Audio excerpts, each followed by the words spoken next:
Stillness is the Key by Ryan Holiday. Ryan Holiday is the premier modern Stoic. He is basically the face of the modern Stoic movement. Not that that's an actual straight up movement or name for a movement, if that's something you even want to call it, but for those who don't know, Stoicism is an ancient Greek school of thought that taught that virtue is the highest good. Most people who practice Stoic philosophy are less impulsive than others. They're not usually very materialistic. They don't really like to shower all that often. I'm just kidding. They like to focus on their second reaction to things that upset them when the first one is not really solution oriented enough, according to their judgment. But some people regard them as, unemotional, quiet, reserved, etc. What matters most to Stoics is virtues like wisdom, courage, justice, and moderation. They believe that you create your environment. Your environment does not really create you.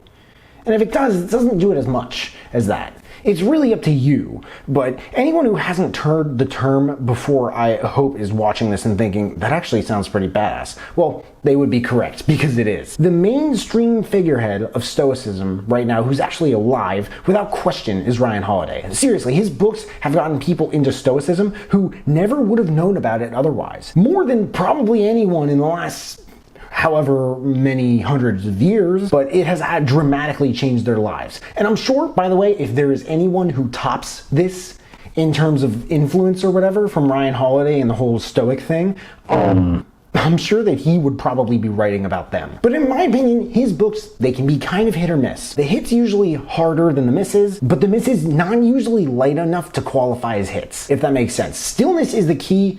This was probably one of the hardest hits in his bibliography. It came out about 4 years ago. It stays atop of bookshelves along the likes of his other works like Ego is the Enemy and Obstacle is the Way. But what makes this one different? Let's talk about it. And just so you guys know, there are affiliate links in the description. If you guys buy anything through those links, like maybe this book, then I get commission, which helps me build this channel and keep making these videos. Welcome back to my channel. My name is Sam, and I want to make self-growth normal, because people shouldn't have to look this information up. It should just be mainstream knowledge. If you agree, then please make sure to smash that like button. The main idea of stillness is to be steady while the world spins around you, to act without frenzy, to hear only what needs to be heard, to possess quietude.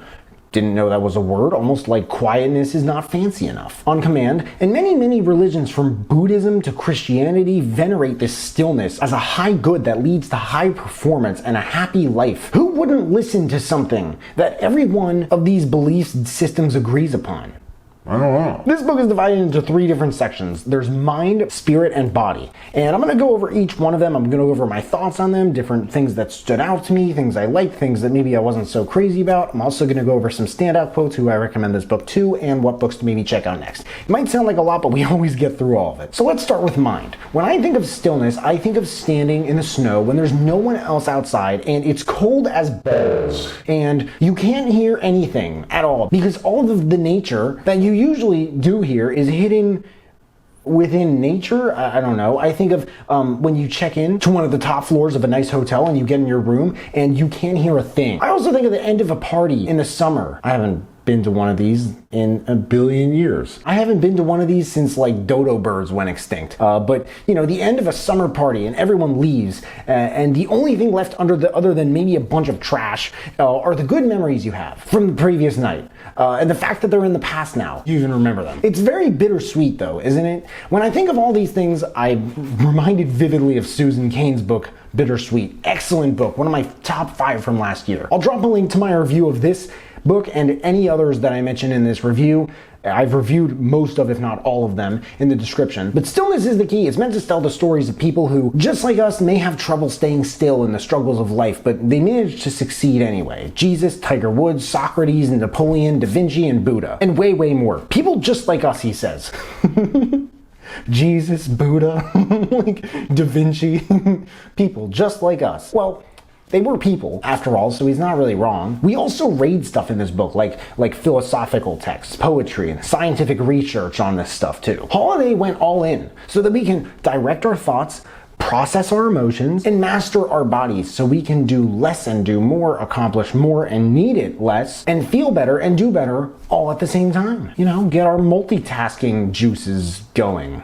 if that's even a... Napoleon loved to note how many supposedly important issues simply resolved themselves and no longer required people to go to him asking for help. He had to be selective about what information reached his brain. He never ever asked his messengers for good news. He told them not to give him good news. An effective chief of staff will restrict the amount of people he's accessible to so he has space to think and breathe and make important decisions. If you ever wonder why people who are like really high at the top at work or whatever are just impossible to reach, maybe that's why. It's not like this, oh, he's so high and mighty, he's so important, he's too important to like worry about people who are below him. No, that's not what it is. He just needs space to think and breathe and be himself and do his life or something. I don't know. Anne Frank wrote and reflected when she was 13 to 15 years old, which is probably the most emotionally and physically painful and difficult time in a girl's adolescence. What are most 13 to 15-year-old girls doing nowadays? TikTok? Okay. Hanging out with friends? What about when death can be right outside the door and you don't even have access to your friends? You don't even have access to a cell phone. I don't even think they had phones back then. Did they even have telegrams? What is a telegram? I don't even remember. Well, it's a mobile app. Nowadays. Anne Frank was obviously in a unique and freakishly unfortunate situation. I don't know where my point's going here exactly. Part 2 is spirit. Here's a section that stood out about Tiger Woods. Why aren't I happy? He thought. Don't I have everything I ever wanted? It's not simply that Tiger loved to win. It's that for so long winning was never enough and never could be enough. He would tell Charlie Rose that winning was fun. Beating someone's even better. He said this after his public humiliation, after his multi-year slum, after his stint in sex rehab. He still could not learn. He still could not see what his attitude had cost him. Everyone has a hungry heart, right? But the way that we feed it is what matters. It determines the kind of person that you end up being. Just about every area of his life took a turn for the worse after his father's death. Holiday said, "Mirror, mirror on the wall, we grow up like our daddy after all." This is the cheesiest thing I've ever heard in any Ryan Holiday book. We grow up like our daddy after all. It might be the cheesiest thing I've ever heard in a book. But his dad did seem like a piece of garbage. And honestly, I feel bad for Tiger Woods after this part of Stillness. Any Tiger Woods haters might be surprised. There's a tangent. Holiday is big on his tangents, I at least call them tangents, on things not being enough and how ingratitude hurts us. Times are hard right now. Making sure you have enough money, particularly, is just not exactly easy. And I'm not talking about minimum wage either. That's a conversation. I'm not even in these videos. Let's not talk about that, okay? I'm talking more about the minimal cost of living and how it's changed. But this book came out 1 year before you know what, so I guess that's kind of irrelevant. There's a stillness in relationships across all the chaos and fighting, and there's fighting in any relationship. That part where he said LOVE is not the only thing that spells love, and then he says, you know, there's also SACRIFICE and TIME, and dude, we know how to spell. You don't have to do all that for us. That was also kind of cheesy. He's really bringing the cheese in this book. It's definitely not intolerable. I like my cheese.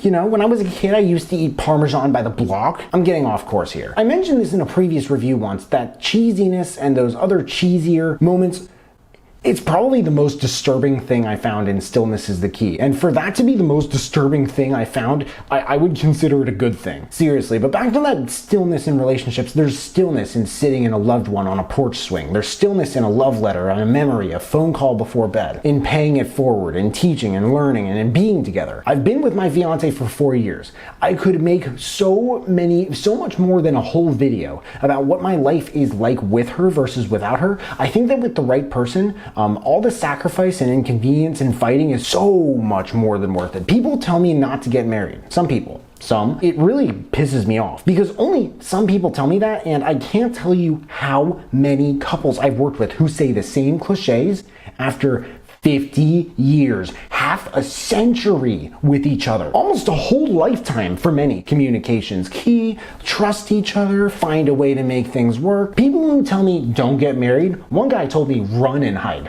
Get the freak out of here, you dumbo. Did those people stick to those things and do those things themselves? I don't know.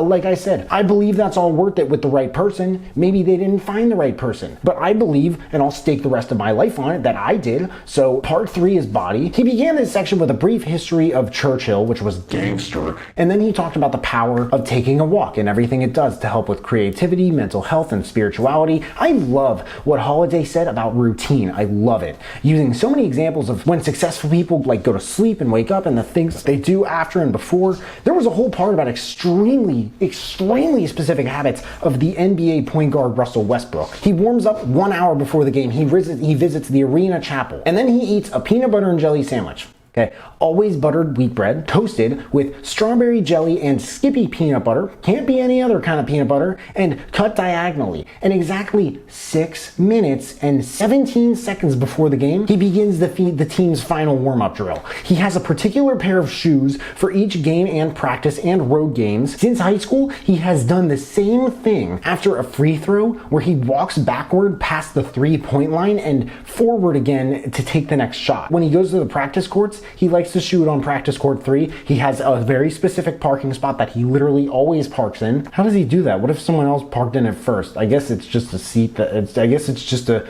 parking spot that has his name on it. I don't know. When you're Russell Westbrook, like, what the hell can the world say to you? And he calls his parents at the same time every day. It becomes a ritual. All of these habits. I can't imagine how many other things Russell Westbrook does every single day that he never, ever deviates from. People who say things like, is that really freedom? Isn't he just being a slave to his habits? As they say, true freedom is the freedom of discipline. Man, Holiday killed it. He did a splendid job. Overall, there's a lot more cohesion in this book than his other ones. Probably my first or second favorite book of his now. Obstacle Is the Way. That was pretty untouchable. But the way that stillness applies to the mind, spirit, and body, it really ties itself together. But wholesome and virtuous living can be found just around the corner. And you can bet this book is a staple, I would say, of cultivating it. Quotes, if you want good output, you have to watch over the inputs. Paper is more patient than people. It's sobering to consider that the rival we're so jealous of may in fact be jealous of us. Direction 1. I recommend this book to anyone who considers him or herself a high-strung individual, such as me. Direction 2. If you like this book, check out his other ones, Obstacle Is the Way and Ego Is the Enemy. Great books. Stillness Is the Key by Ryan Holiday. There's a link in the description if you guys want to check it out and read the reviews. That and all the other books I mentioned in this video if you want to check those out too. If there are any other books that you guys want me to check out and review, please let me know in the comments below. Also, let me know if you checked out this book and you liked it. But hey, make sure to smash that like button, subscribe if you haven't already, because I don't get why people watch this far into my videos and they don't subscribe. But if you have subscribed and you want to turn it up just a notch and turn on that notification bell to get a notification whenever I drop new videos, that would mean the world to me. Thank you guys so much for watching. I really appreciate it. You can find me everywhere and I will see you then.